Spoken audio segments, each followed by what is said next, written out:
Before you track macros or calories to lose fat or build muscle, make sure you check out this entire episode. We're going to go over both the pros and cons of macro tracking so you can decide if it's right for you. Stay tuned.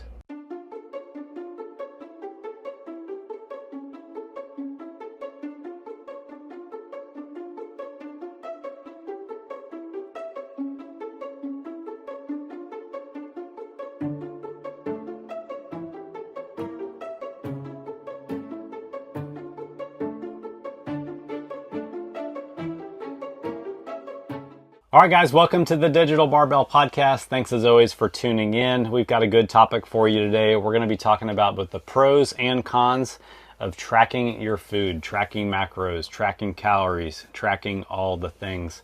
We've got a special guest on today's episode. If you're watching this on YouTube, you can already see her up there in the top screen. We've got our coach, Haley, on this episode. What's going on, Haley? Hello, it's good to be here. That's right. You guys also see she's rocking her Digital Barbell hoodie. Show everybody the logo on there. Bam, there it is.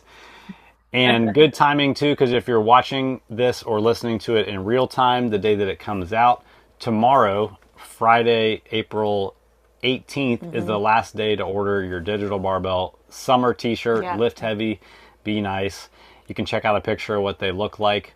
I'll pop it up on the screen right here on YouTube. You can go to the website. It's on the top of the website, digitalbarbell.com. You'll see a link to check them out and order from there. That's right. There's 4 different colors to choose from. They're comfort color t-shirts. They're killer. Yeah, I really do wish I could get one of every color, but yeah. I don't think they would fit in our closet here. So I think I'm going to pick my top 2 favorite. All right.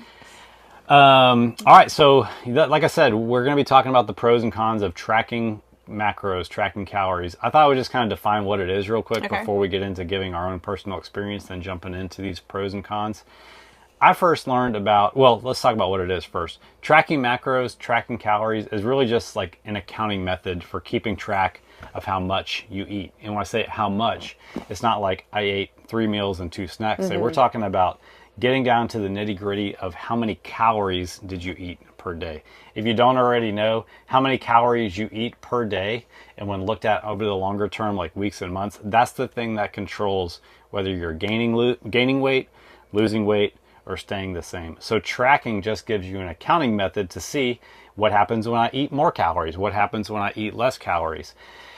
The way that it works out is there's 4 calories per gram of protein and carbs, and then there's 9 calories per gram of fat. So when you look at a nutrition label on a food, or you look it up in one of these food tracking apps, that's how the math works out. Those number of protein, carbs, and fat multiplied out times those numbers should equal about the number of calories in the serving, and how many servings you eat, if you account for it correctly, shows you how many calories you're eating. Macronutrients, calories, all this should be counted by the weight of the food. If you think about like a cup of something fluffy like corn puffs or something like that, there's a lot of empty space if you put them in a cup versus if you put them on a scale, it's going to be really, really precise. So we look at counting macros to be precise as like done by weight, not by volume. So that's kind of what tracking macros is. You got anything to add to that, Haley, or did that make sense? Yeah, no, I think that sums it up pretty well. Okay, so that's what it is. Now, we've all done it in the past. Yeah, and why do we do it? The reason we could potentially do it is because it gives us a way to control our body weight. When we eat less calories than we're used to eating, what our body is acclimated to, our body will use our existing body fat to make up that difference in energy, and we'll lose weight, lose fat. If we're trying to gain weight, we need to make sure we're eating more calories than we normally do. And then our body will use that extra energy surplus to build new tissue, whether it's muscle, if we're actually doing our training correctly, or body fat, if we're just sitting around doing nothing. So that's why we could use it to manipulate our body weight. And we use it for education as well. Like, so that's, we use it to like understand, like, what do portions of food look like on our, on our plate. What do these calories look like in reality? Which can be an eye-opening experience. Yeah. So I thought we'd just go around the table here and each kind of give our own experience with tracking, because we've done it each before for different reasons. Yeah. And it's kind of influenced how we think about it now and how we coach our clients now. So I first learned about calorie counting and macro tracking probably back in 2016 2016 or 2017, I came across an article from Dr. Jordan Feigenbaum from Barbell Medicine that just like really opened my eyes to what it was. And that's really kind of what sent me down the rabbit hole of learning about nutrition in general. But at the time I was sick, I was fairly overweight. I was just finishing up kind of a strength focused cycle where it was really just like lift as much weight as possible, eat as much as possible. And I didn't know anything about nutrition at the time, and I gained a pretty significant amount of weight during that time. I came across this article, this concept, and I was like, let me try this on myself as a way to try to lose some of this fat that I've accumulated. And it worked really well. Like I calculated how many calories I should probably be eating for fat loss, how many grams of protein, carbs, and fat. And I was super consistent with it for probably 6 to 8 months. And I dropped probably about 20 pounds during that time. And it really had a big impact on my body composition. However, I got tired of doing it after the time of actually losing that fat. And as I stopped tracking, like I regressed a little bit. I wasn't as lean as I had gotten when I was tracking. And I since then have gone through cycles of wanting to track, not wanting to track, and figuring out what the right balance of having awareness around how many calories and protein, carbs, and fat I'm eating versus like what's my actual lifestyle and how much do I want to do this. And now I'm in a place where I can rely on food tracking if I want to, but I don't need to maintain my weight because of the times that I've spent tracking. I know just based on habit, routine, and awareness, like this is about what I need to eat during the day and rely on my natural hunger cues to be able to eat the right amount of each macro and the right number of calories. What about you, Haley?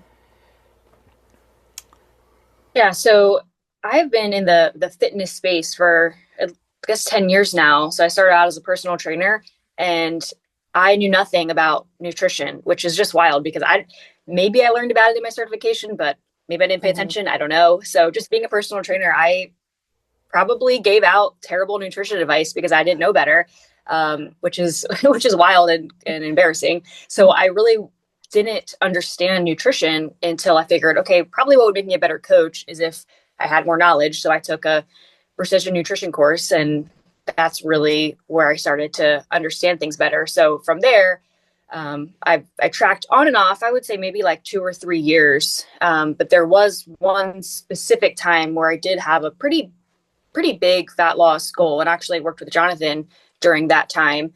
And that was the first time where I actually, like Jonathan said, I saw this is how it works. It's actually so much more simple than I always thought it to be. And that was also kind of in that era, the time where you felt like you had to eat your fats down to the decimal, and your carbs was, you were eating 150.7 grams of carbs. Yeah. So it got really overwhelming, and it got really overwhelming, really time consuming. And I was like, all right, I think I'm ready to kind of move away from this. And we'll kind of I'm sure we'll get into that later on of the pros and cons there of, do you really need to be that dialed in and have such a specific carb or fat goal? And so similar to Jonathan, now just from that time, I have a really good awareness and understanding. Even if I wanted to go back into a fat loss phase, I feel pretty confident I could do it without tracking. Probably would be more efficient if I were, but similarly, I'm in a place where if I wanted to, I will, but if not, I feel great without it. But I don't think I would have gotten to this point had I not spent some time tracking. So when both of you guys talk about tracking, are y'all both saying like you tracked through the app MyFitnessPal? Is that what you mean? Like, right? Yeah, I mean, there's a million different apps out there now for tracking. It just was to clarify. Yeah, that's how you did it. Is that how you did it as well? Like anytime you've tracked? Yep. Okay, cool. Yep. Yeah, for me, I think I like being in the CrossFit space. Like my first experience with any kind of food tracking was with the Zone diet, because that was really popular when I first started coaching CrossFit, and really big in the level 1. And that was like actually the part of my level 1 that I like failed. Like it was, to me, it's very complicated to understand, and I never knew what, like, how much I should actually be eating. And that part led me to eating like the, like, if it fits your macros way, where I was not eating healthy. I was eating like within the realm of what, how many blocks I could eat. But it didn't matter the like quality or anything of food. I'm like, oh, I can eat this bad thing if it fits in this like block. That's an interesting point. Yeah. Yeah. So that my first experience was with that. And then when you started tracking, I can't remember when, but I finally got into like doing actual macro tracking through my Fitness Pal. And that's when I really, I think, got education on like how many calories are in food, like what portions look like. And that's where I got the biggest piece of my education. And to this day, like Haley was saying, I think I can pretty much like eat without having to track pretty accurately and like know how to adjust without having to use those tools. But I think it was such an important process to go through to now understand and like be free of it. And that's really what I always try to tell people. It's like, it is it's not horrible, but it's like not that fun of a thing to do, to like put your food on the scale, everything you eat, but it gives you this education and awareness that you can like use for the rest of your life. If you do it for enough time to really get the education piece out of it. Yeah. So basically sounds like all three of us have done it, used it as a learning experience, and now feel confident that we don't have to do it anymore. And I think like we're going to get to that at the end, like what is our approach to tracking with our clients now? And as we just talked through that, basically explains why we do things the way that we do, because we want to get the result that we want from tracking, which is like to achieve health, optimal body composition, but we don't want to have to track forever. Because I know there's so many people that, and we'll talk about this too, but go back and forth between losing weight when they're tracking, regaining it when they're not tracking, losing weight. So that's why we take the approach we do now. To me, it's like learning math or something. It's like, I want to be able to do math out in the world, just like when I need to, but I don't want to like, have to like... You want to do your algebra homework every night? Yeah, like, so you do it, you spend the time to do it, you learn how to do math, and then when you're out in the world, you can just do math. All right. That's a silly example. Yeah, that is pretty silly, but well, I've had worse, so I can't think. I can just do math now. Quick, what's 72 divided by 7? I have no idea. All right, so why don't we talk about the pros and cons here of food tracking. We're going to start with the pros. All right, the first pro, and I'm going to just like feed you guys these and let y'all like, wax on them. But the first pro is it builds awareness and education, what we were just talking about. Yeah, like without, the old saying is like, there is no change without awareness. So calorie counting, macro counting is like shining a light on exactly what you're eating if you let it be. Because honestly, most people have no clue how many calories they're eating. And there's no reason that people should have any clue. I mean, we're not taught this in school. Most of our parents didn't bring us up teaching us about calories. So it really just like is an amazing tool for awareness. Like you really realize what foods have a lot of calories and which foods don't really, really quickly once you start getting into tracking. What do you think, Haley? Yeah, it kind of, like you said, shines light on quantity versus quality. So the very sad, depressing example is, peanut butter, 1 tablespoon, there's hardly anything there, So of course in our minds, well, we're not really eating much, so we're not having many calories, where sadly it's very calorically dense. You could think you're having a light snack of maybe 50 calories and maybe it's upwards of 200. And that alone, if you're doing something like that once or twice a day, that alone could be the reason you're not seeing progress. You're kicking yourself out of a calorie deficit just because you're thinking you're grabbing little snacks. Let's say you work in an office and how many times do you pass by a reception and there's a little bowl of candy out? Well, you're grabbing a handful. Maybe it doesn't seem like much, but it also adds up really fast. And just the overall awareness, I think that's probably the biggest pro of tracking is the awareness.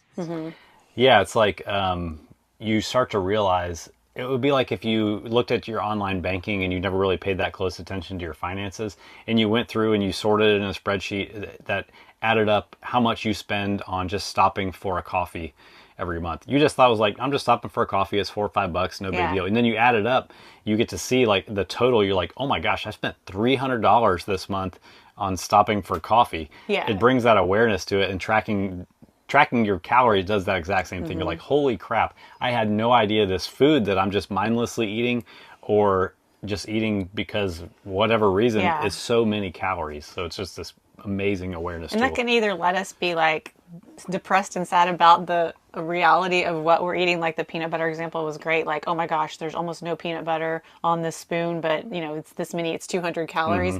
Or it can allow us to have this, change of like, okay, instead of this snack, let me go here instead. And then, then you're just as satisfied. You end up liking that one maybe even better. Yeah, so you can kind of treat it both ways. I think our first example was we've talked about this before on the podcast, with plantain chips. We thought plantain chips are the way to go. It's healthy. It's got to be healthier. It's a banana.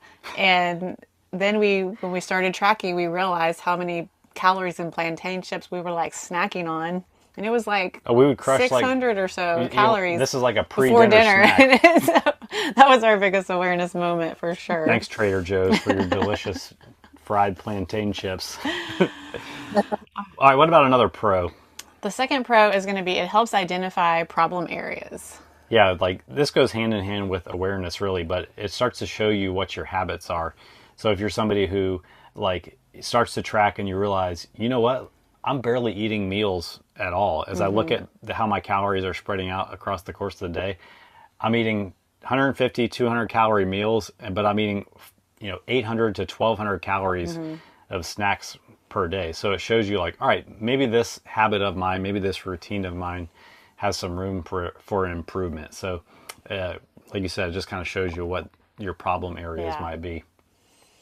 One example I have of that, so I think it's helpful to give specific real life examples. Oh, yeah. It feels weird saying my fiance, when I first started kind of helping him navigate nutrition, it was really it wasn't even tracking. It was like, he's never really thought to look at a nutrition label or to just see really what calories and macros are coming out to. So for example, every morning he would have his eggs and rice, and this might sound weird. I will say it's actually very delicious. If you've ever seen it's called Buffalo Ranch. So it's like buffalo sauce with ranch dressing in one. That does sound good. Delicious. Very good. It's delicious, but he was having that every single day, certainly not measuring it. And when we looked over and guesstimated probably how much he was having, it's probably around 200, maybe even more, just from his sauce. And what an easy way, if you were to swap that. He now kind of just does like a ketchup on top, potentially saving you 150, maybe even 200 calories. That adds up quite a bit. Yeah. And that's the same for your daily coffees. What if instead of your 400 calorie coffee, you are getting something that's now 100 calories? It adds up quite a bit. And just the low hanging fruits, it doesn't need to be anything drastic. Something you're already doing, swapping it for something different, that compounds a lot more than we think. Yeah, totally. I think for me, personally, I realized how much protein I needed to be taking, and that's really I think has helped me tremendously in changing my body composition, because I think naturally maybe I was eating, putting the right foods on my plate, but I wasn't taking the right amounts. It was like a big pile of rice or whatever, and then a small portion of meat. And when I actually started looking at the plate on the scale, I was like, okay, let's listen here, let's increase this, and that has helped kind of identify where the problem was on making my plate.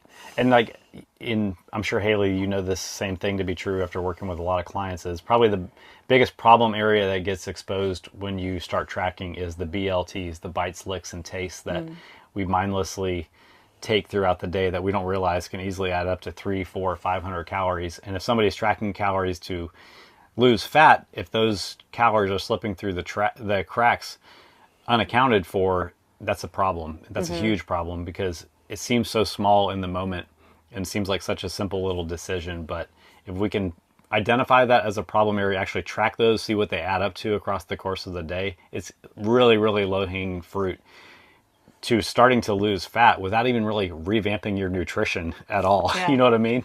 Especially for parents. I've worked with a lot of parents, and they're like, well, I'm packing my kids' lunch, and I'm packing the goldfish, and what's one handful here? Or I'm cleaning off their breakfast plate, and what's one bite of their leftover waffle? It's tough, but those things add up like crazy. Yep. Yeah. All right. The third pro for tracking is it encourages accountability, but it doesn't guarantee accountability. Yeah. Accountability is a tricky thing. It only works when we're really honest with ourselves. It's easy to track throughout the day when you're on point. You ate the things that you were planning on eating, and then life goes sideways. You stop off at the break room, you eat that donut, and for some reason you feel like you fail, the accountability goes out the window and you just don't track the rest of the day. Yeah. So this is definitely a positive, and probably going to flip over to one of the cons of food tracking also, but it definitely encourages accountability if you let it. Or I was to say, it forces you to own the decision. And usually, when you hire a coach, you're like, oh, accountability, great. But like Jonathan said, that's only if you're utilizing it. If I haven't heard from somebody, in a few days, I'm like, hey, what's going on? And, they'll be honest with me. They're like, I feel like I failed. I feel like I failed you. I didn't want to track it. And then I was embarrassed. And so it kind of goes both ways. Mm-hmm. Yeah.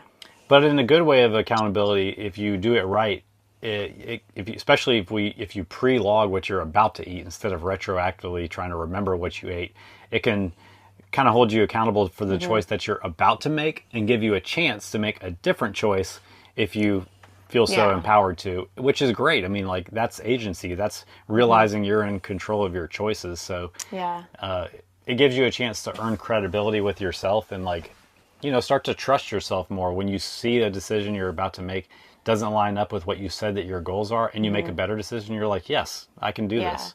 I think as we talk about this stuff, it's important to remind everybody that, like, whenever you're doing something like this, it sounds like, as we're going through this list, it probably sounds like miserable, but people do this type of thing so that they can make a change. And like someone seeking out a coach, or someone seeking out, like, why are we even, talking about tracking our calories? It's because someone wants to make a change, and there's going to be these growing pains and learning pains that go along through the process, but it ends up to be worth it, like we've all talked about, like we've all been through that process and come out on the other side with education and like freedom, essentially.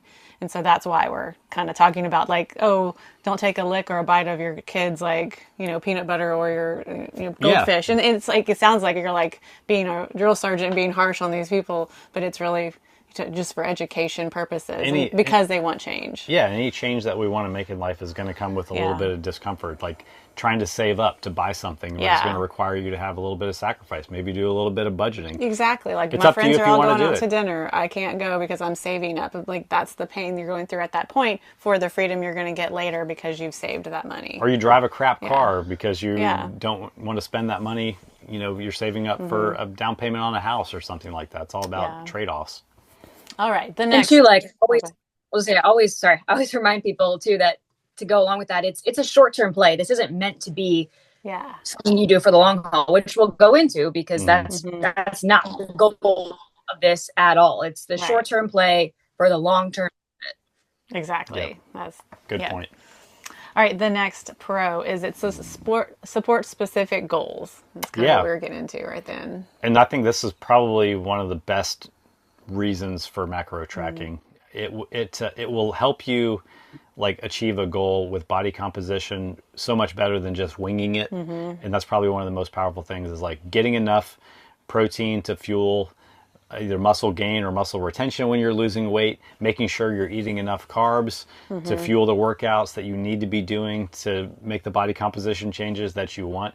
It gives you the opportunity to dial those things in more specifically than if you're just trying to, quote, eat healthy to lose weight, or if you're just going on whatever a fad diet is that slashes calories through elimination of an entire food group and might land you just being skinny fat. We often think about tracking for fat loss, which for most people that is the case. But I think Jonathan and I, we both have had clients where it's actually the opposite, where we need to make sure they're eating enough. Maybe not only just calories, but like you said, protein.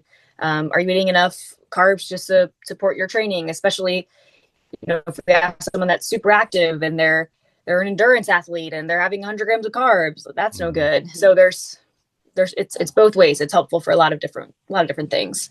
Yeah, I mean, probably the biggest thing that we help most of our female clients with is body composition change. Like, and so much of diet culture is always just like eat less, eat less, targeted towards these women. And we can educate them on how the different breakdown of macronutrients affects their body composition as they lose weight. Tracking gives us the opportunity to give their body enough protein to make their body change in the way that they're expecting. Just, quote, dieting is going to make them look. So, that goes back to just, you got a specific goal, you want to improve your body composition, look more toned. Great. We can harness the power of tracking to make sure you're giving your body the nutrients alongside your training to actually make that happen this time instead of just spinning your wheels trying to eat less. Yeah, and it gives you this awareness of like what is going on and like why it's happening. Like for example, if you're a specific athlete or you're just an athlete of life and you like start to track and you're like, okay, I'm feeling great, my performance is great. Like why is it feeling so good?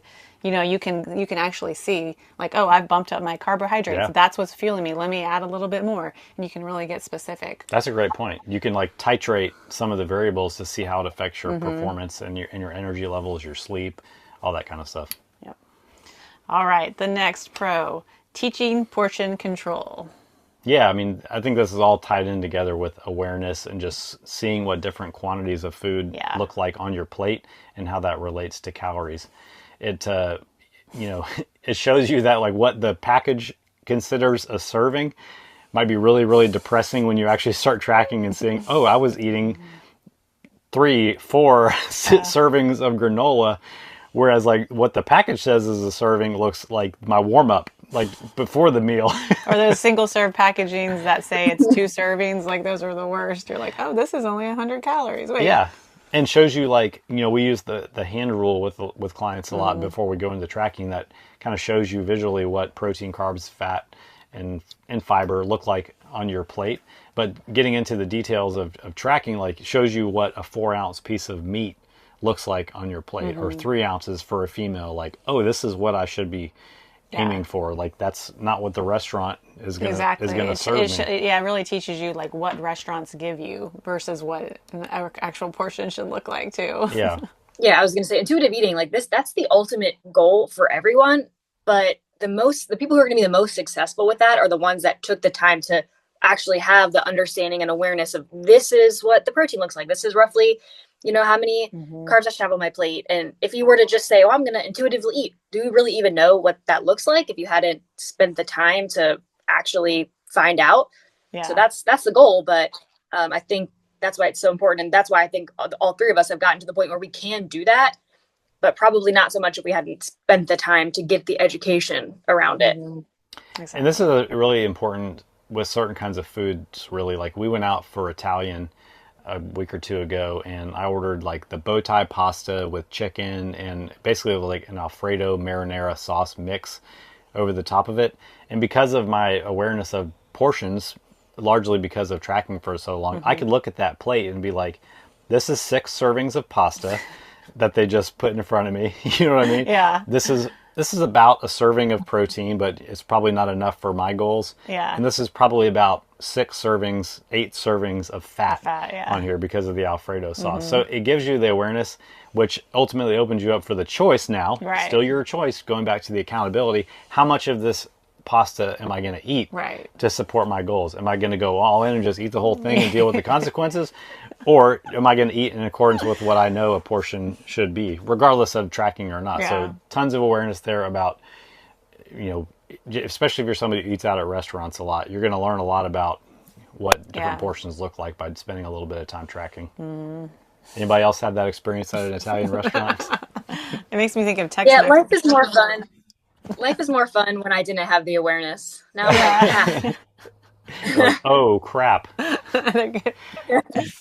Bottomless garlic rolls is not in the plan.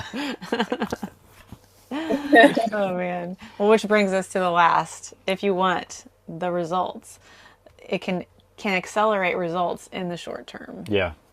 I like to use this concept with clients that I've worked with for a long time who have gone through different phases of building muscle and losing fat. Basically like a cutting and bulking cycle, if you want to think about it. Because when we're going to dip back down into a fat loss phase, let's say like for a summer vacation or whatever, it lets us, like I like to say, be surgical with our fat loss phase. Instead of just meandering around, maybe we're losing fat, maybe we're not. We're gonna get in there. We're gonna establish what we know is a calorie deficit that will get us the result that we want. We're gonna use tracking as a tool during that time where we get in, we get the result, and we get out much quicker than if we were just not tracking and just kind of going by feel. Yeah. There's no doubt, like it is 100% the most efficient way to get to your goal because you're literally assigning numbers. Like you literally have data to go off of yes, I was in a calorie deficit. No, I was not. And so, of course, that's always going to be the most efficient way. That's not the only way, but for people like that who know, yeah, like, let's get in, let's get the job done, and then move on. Yeah. I was going to say, just from knowing what you guys both do with your clients, so like y'all take people in and out of tracking for those reasons, right? Like they'll be on a time frame when they're tracking, and then they'll come off of it, and then they're like, okay, let's dial back in for the summer season or something like that. Is that right? Yeah, just for like a general fat loss client, and we'll talk about this when we get to our approach now, is like we'll use it as a tool once we make sure that the habits that will help them maintain the result are in place. Then we can dial it in to use the tracking and then transition away from that. But for somebody who's been with us a longer time, I'm talking like 1 to 2 years, we go through multiple cycles of nutrition. That's through the seasons of life and based on their performance goals and what they have going on with their family and everything. So when we want to get in and when we go and get out, we'll pull out the tool of tracking, knowing that they can maintain the result they want without the tracking. Those are all the pros. I feel like we had a lot of negative things to say about the pros. What's going to happen when we get into the cons here? All right. All right, let's talk about the cons, though. Yeah, some of the cons are it can stall progress if used inaccurately.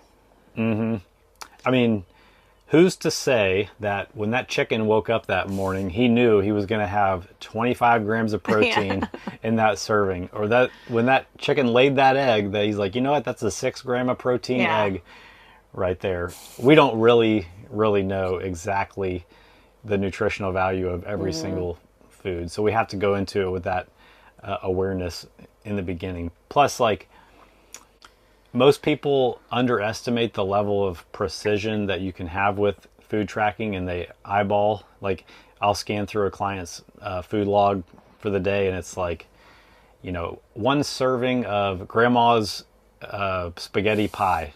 And like, how do you know how many calories are in grandma's spaghetti pie? But like, people will guesstimate, and they'll expect the results of being precise. So you got to learn to like correlate your level of precision with your expectations for results too. You have any experience that lines up with that, Haley? Yeah, I will say the good news for people who have a significant amount of weight to lose, they can get away with guesstimating more. It's really the people who don't have as much, and they're already pretty lean, and they're trying to go that extra mile. You have to really dial things in, and that's when you have to be extremely accurate. And also too, you got to be accurate on the weekends, and nobody wants to do that. Nobody wants to log. You know, you got. I think an exact amount of wine is usually measured. Is it like 5 ounces? No restaurant, or especially at home, no one's pouring 5 ounces, but we're like, I had a glass of wine, so I'm going to log it as 5 ounces. It's probably 9 ounces. So things like that adds up really fast.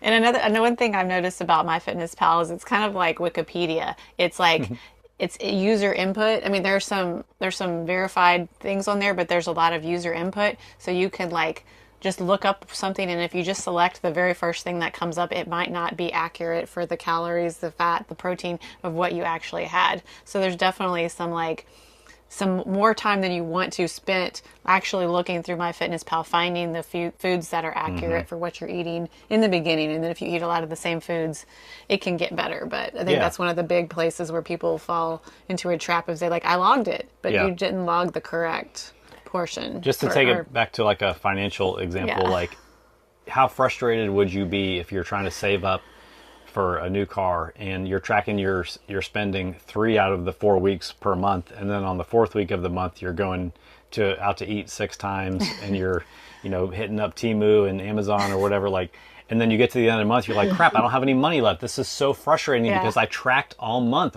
on my budget. What is going on? It's not this like budgeting thing just doesn't work for me. Right. But this is the approach that a lot of people take with tracking, and that frustration leaves them to just give up on it altogether, when it was really just their inaccuracy that caused them to hit a plateau. All right, second con. It isn't sustainable long term for most people. Nobody wants to be that person breaking out the food scale at a party. And that's I think that's one of the main problems with food tracking. Like, it could be just as unsustainable as any fad diet if you don't go into it with the right approach, because it's just as unsustainable as any fad diet for long-term, weight maintenance. Like, most people are not going to be able to keep carbs eliminated from their diet forever. Therefore, when they go back to eating carbs, they regain the weight. Most people are not going to want to or be able to weigh and measure their food long-term for their life. And if they didn't learn about the things we're talking about in this episode, they're just going to regain the weight when they step away from tracking. And just like any fad diet, like, they're going to say, macro tracking worked for me, cutting carbs worked for me, Weight Watchers worked for me. But the problem is, I just didn't stick to it long enough. So I'm going to go back to it, try harder this time, do better this time. It's going to work for me again. But then this cycle just repeats over and over again.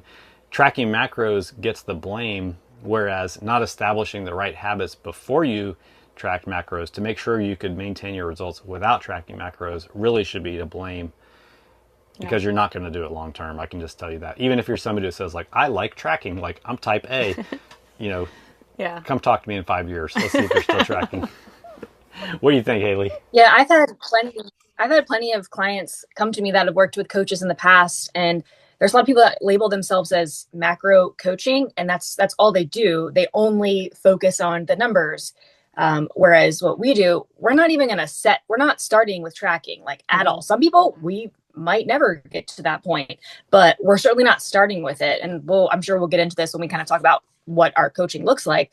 But if you didn't take the time to build the foundation, to build the basic habits, the not sexy or exciting stuff, the stuff that obviously doesn't get promoted on Instagram or anything. But if you don't do that, logging in MyFitnessPal is just a report card for what you ate for the day. Logging doesn't help you with your behavior change. It doesn't help you with all the other big rocks that probably matter, more so, especially in the beginning. So if you're not setting yourself up for success before you start tracking, then what are you going to do when you stop tracking? You're going to go back to those habits, and then you're going to say, well, tracking worked for me, like any other fad diet. They say, well, I lost weight doing keto, but then I gained it back, so I need to get back on keto. Well, it didn't work for you if you gained the weight back. It's the same thing. It's not, you got to spend the time doing the quite frankly boring stuff, but the most important. That's a really good point you made. It could just be like a log of what you ate that day, and it doesn't even matter what it is. You logged it. Yes, you logged it, but it is like a report card of what you ate. And if you don't have the knowledge of what to eat, it's really not doing you any good. And if you look at that report card as failure, us as humans don't tend to keep doing things that we feel like we're failing at. So that goes back to it not being a sustainable thing. Number 3 on the cons list. It may disconnect you from hunger and fullness cues.